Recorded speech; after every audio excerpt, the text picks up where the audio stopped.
Hello everybody, and I am back on Gran Turismo, albeit for a very short while. As soon as I was back in London, I now have to get on a plane to France for some testing. I still am not allowed to announce what I'm doing, but hopefully that will come soon. Anyway, I jumped on to Gran Turismo as soon as I could. I've only been back a day or two to test out their new Autopolis international racing course, and it just so happened that Daily Race C happened to feature it with a Grade 2 car, which is not my strongest car, so I'm about a second off the top 10. But this race in particular, I did 3 today, and this one was the best one by far. So in front of me is the YouTube legend F4H Super GT, who's also an incredibly handy racing driver in real life. He races karts, does a bloody good job of it. You should check out his YouTube channel there, Steve Alvarez Brown. This track itself is amazing. When I first saw it, I wasn't actually aware that it was a real track, and thought it was another genius fantasy track by Gran Turismo. Turns out it itself is a real track. So I go on the inside here, I do a classic sort of real racing move. I do box him a little bit out the way, but in my world that's okay. So yeah, I was very aggressive there, but it wasn't out of nowhere punt. It was more like wrestling for the apex, and that is the kind of racing I absolutely love. You do that a lot in karting. This corner here is actually quite difficult. If you don't brake at the right point, you're going to lose the apex and exit quite far off camber, which stops you from being able to get on the throttle. This downhill right-hander kept catching me out in the first 2 races. I kept running wide into the grass, but in this 3rd race it was much better. Now the guys in front, I really want to beat Super GT, let's be honest. I mean, he's a mate of mine, but that doesn't mean I don't want to cross the line in front of him. So initially I was my heart rate was jacked a little bit. It was my first day of racing back for over 4 weeks when I was in Cape Town. I didn't have any access to a simulator, and was just spending my time exercising and seeing friends and family, which is actually really healthy. But anyway, here we are chasing down Super GT. I don't want to make any mistakes. I don't want to punt him off the track because that would be embarrassing. He tends to brake a little bit early on this particular lap into turn 1, and I thought that I was going to punt him off, simple as that. But my strategy here was just to see if he could catch Olympic JM just in front of us. This right hand is quite fun. You've got to carry as much speed into it and gear down as late as you can just to get the rotation. And then you just got to be careful here for this hairpin thing, not to lose the front when you brake. Exit as tight as you can in the Grade 2 so that you can prioritize traction. If you're trying to let it run too wide to the outside, you effectively, the diff is just, it's fighting you and you're going to get a lot of wheel spin.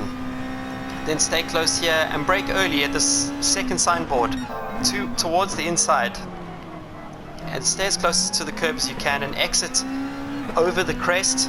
Don't immediately try to get to the exit curb. That's going to kill your speed, your traction. This downhill right, I don't quite yet have an answer, but this uphill right, you got to carry as much speed as you can through it on the power. 4th gear in the Nissan. I'm not sure what it must be like in the Honda. I don't like the Honda and the Lexus, because as good as they look, the turbo lag is just, it's unbelievable. So to me, the fastest car here over race distance is this Nissan GTR. I think that it's the best car for the job because it's a little bit more predictable, especially when you get on the power and avoid any snap oversteer and excess tire wear. It does understeer a little bit though, when the tires go down, and that's something you're going to have to manage for this race. It's a one-stopper on the medium tire, so just be careful with that. You stop at the end of lap 6, which gives you 6 laps and 6 laps basically. Also just watch out for the chicane, which we'll see in a minute. So still chasing Super GT and the guys in front, trying my best not to lose time. Heart rate is going through the roof, which is really fun, good practice for the real thing, and just trying not to lose any ground. And these cars, especially this long left-hander, which on new tires is in 4th gear, but in a slipstream and with wearing tires is 3rd gear, you got to just try your best not to lose any time. Here I was making a lot of time on the guys. I was braking a little bit earlier than them, but as a result I wasn't sliding past the apex, so that was one of my sort of areas of focus, if you will, where I knew I could make time. There I run a little bit wide, staying on the track as much as I could though, and just watching the mess that's about to unfold in front of me. The guys here are getting quite close with each other. The racing was incredibly clean. I was probably the most aggressive of the bunch. I'm not going to apologize for that. I wasn't punting anyone off. Just a little bit of, nudging and argy-bargy. And yeah, I think this is at the moment probably one of my favorite tracks. Getting a slipstream here on Super GT, things start to unfold here, so I don't want to go on the inside for turn 1. You're very likely to crash there. So going down on the outside, I'm going to let him through and just kind of hope that he runs wide, which he doesn't. Eventually, at some point, I had to turn in though, but Super GT was on the limit on the brakes as well and kind of running wide himself, so I did nudge him. Here it's getting quite close and I'm just thinking, David, please don't bottle this. But it's nice to be close to the guys in front. The cool thing is Super GT and I are racing against each other, and Olympic JM, who actually was doing a great job, he wasn't pulling away from us. So I was worried at one point that by racing Super GT I was going to lose touch with Olympic JM. Our qualifying times, all three of us, were super close. I think all within a 10. So Super GT goes a little bit wide there. I didn't actually intend of overtaking him there, but the door became open, and frankly I had no choice but to go to the inside. Otherwise I was going to follow him wide. I didn't want to do that. He did nudge me slightly going in, but that wasn't his fault. I think that he was just trying to catch the car as much as he could on the outside line. So guys, it's really important for that hairpin, which is super challenging, to keep as tight a line as possible. So the initial braking phase into that hairpin, you should just brake in a straight line, and then as soon as you got that initial bite on the braking, then start to turn in, and you'll find that the front is scrubbing away a little bit. But if you braked at the right point, if you broke at the right point, which is the second board, then you should find the apex fairly easy, and overslow the car at the apex. Do not try to carry the speed. So now I'm into third place. Super GT is behind me. Olympic JM driving really well. He's not missing many apexes, to be honest, and I'm thinking to myself, okay, there's one more lap. I think I box on the next lap, so it was the end of the 5th lap. Yeah, end of the 5th lap is when you meant to box. Sorry for that. And I'm just thinking, okay, I seem to have a decent amount of pace with him here, so let's wait for the second stint to make a move. Just don't lose too much time. And I knew from the previous 2 races that I would be able to, I was pretty good on old tires. I knew that because the guy in the lead, Nico Nguyen, we raced against each other in the last 2 races. He was much quicker than me, but as the laps unfolded, the sort of delta started to decrease quite a bit, and I was able to maintain the gap to him.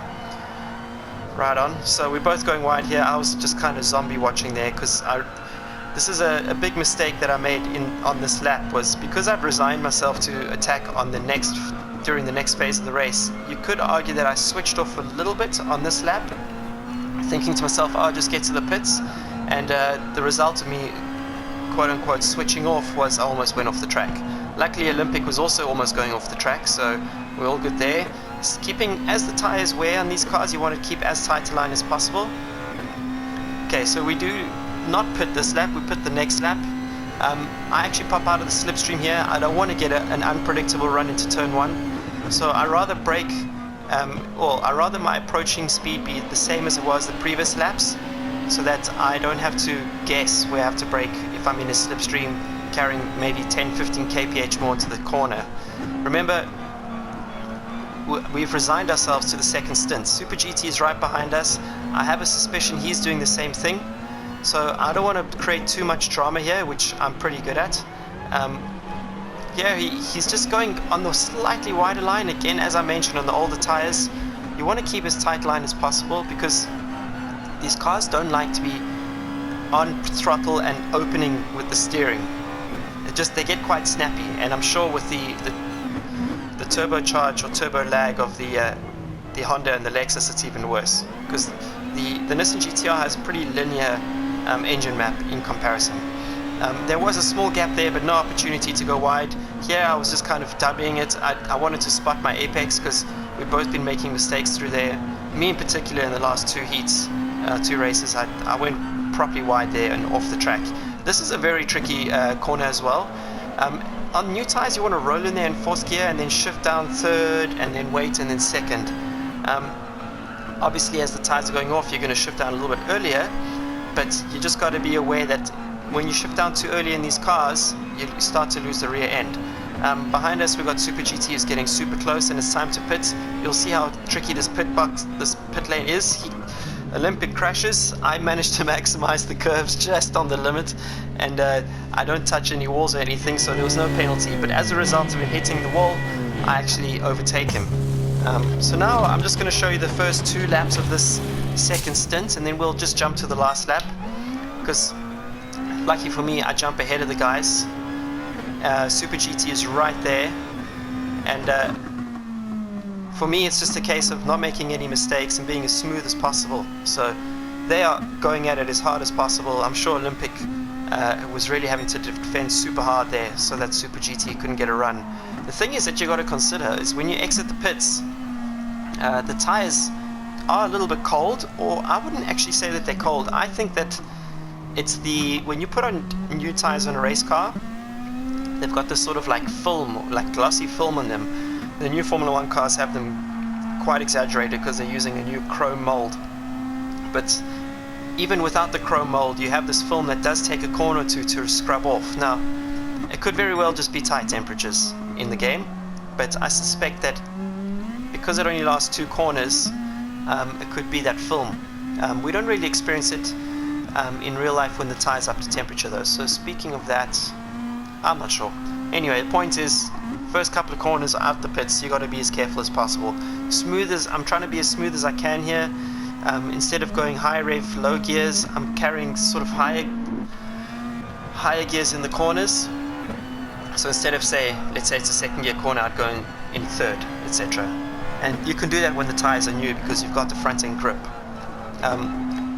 Nico in front, he's off, he's gone, he's untouchable at the moment. He's done a top 10 lap time. I think his best lap on the leaderboards is a 34.5 or 34.3, and if you're doing a 34, anything below 34.5, you're going to be in the top 10. My best lap is a 35.3, I think, but to be honest I'm still miles off, and I don't know where to change gear in these cars. The grade 2 cars are not so easy for me to drive. I mean, I love the grip that they give, but it just seems that the guys that are quick on these cars are able to use that grip but still somehow get the rear to rotate on the power. So credit to them. I'm not able to do that in these cars, and the grade 3 cars are much quicker and I'm able to get that rotation on the brakes and the power. With the grade 2 car I drive it a little bit too much on the front end, and in this game if you're not driving it delicately on the rear end, you're just going to miss a little bit of lap time.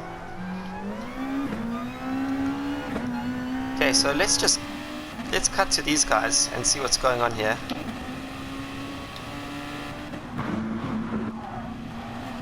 So I love my little editing tool here that we got going, which would be the classic PlayStation replay system.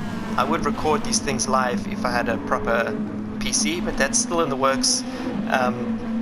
After all my visas got sorted out, my next priority is to get an exercise bike. So I was going to get a PC after my visas, but now I've decided exercise bike for the house is actually of more value.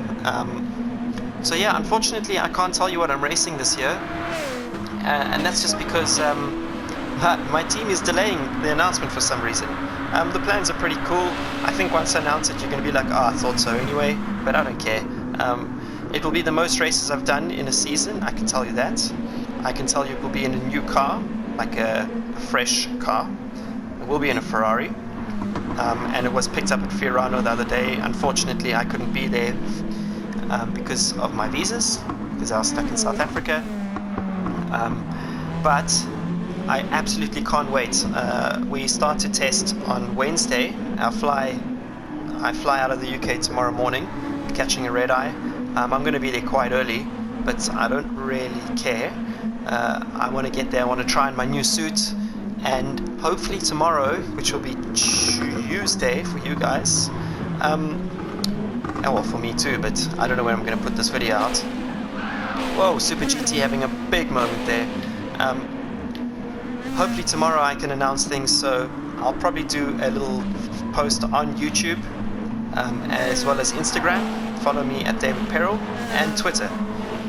Or, I'm sorry, I'm starting to do some punting now. You can, if you want, subscribe to my newsletter, because as soon as I'm able to announce this thing, I'm going to publish the details of my deal in my newsletter. I can tell you for sure that this will be the first year that I'm a full-on professional racing driver, which means I get paid to race, and that to me is a lifelong dream. That's my Everest. That's all I've ever wanted to do, is be a professional racing driver. And as a result of being paid to race, my daily routine has just completely changed, which has been so awesome. So now I focus a lot on training. I'm investing a lot in myself, in my health, in my fitness. I'm improving my hand-eye coordination stuff with a whole bunch of I did a whole bunch of tests in South Africa, and I now have a program and an app that I use. If you guys are interested in that, just drop us a line in the YouTube comments, and I'll share some details there. I think so far it's helping. I will be happy with the results when I can see that I'm no longer ramming people in Gran Turismo. I know that sounds ridiculous, but I keep notes of the racing that I do on the simulator, and almost all my races against other people, I have a small incident, even if it's a light tap. There's an element of finesse that's just missing there. I know sometimes it's not entirely up to me, could be the other driver, but still I will know that my eye coordination and cognitive tests, what do you call it, exercises, will make a difference there. So let's keep an eye out for that. As again, if you're interested in that stuff, it's really not expensive. Just drop me a line and I'll hook you guys up. So 2 laps to go after this one, lap 11, lap 12. It's now just a matter of managing the gap. And I was also trying not to lose too much time to VP Nico in front of me, who was about 10 seconds ahead. But what's interesting is I lost 8 seconds in the first stint against while I was racing the other guys. So that affected my my gap to Nico. But all that being said, I didn't have the pace to stay with him. He was about 0.6 a lap quicker than me, except in the final phases where I could knock that down to about 2 or 3 tenths. When in these cars, as the fronts get worse and worse, it becomes more and more difficult to rotate the car, rotate the rear, because you don't have the front to like sort of fire the rear out and get that rotation. So you start to lean more on the understeer, and I'm better at driving understeer than snappy oversteer. So let's just skip here to the end of the race. Honestly, when I get back, I'm really looking forward to doing more of these. Unfortunately, well, not unfortunately, fortunately for me, unfortunately for you, I'm quite busy this month with testing in real life, so these videos will not come as frequently as I like. It was really unfortunate that in South Africa I couldn't do any Gran Turismo because I didn't have a rig there, and I obviously missed out on any hopes of being in the FIA Championship. I think anyway, even if I was in the championship, even if I was scoring enough points, South African flags don't get invited. So that's the cost of racing with my new account, which is David_Peril. Drop me a friend request, and that's also I can use the South African flag in my in the leaderboard thing. I wanted people to know that I'm South African and not British. Okay, so let's just skip forward here. Thank you so much for watching, guys. This is the first one back, but there will be more in the future, and I hope to see you guys around more often, and with some more useful tips about how to use simulating to become a better racing driver, and vice versa, how to become a racing driver using a simulator, and how to become a better racing driver using a simulator. So there you go. Follow me, subscribe, like it, share it, all those things, and I will catch you in a few days' time after my tests in Europe. Thank you so much for watching. Catch you in the next one.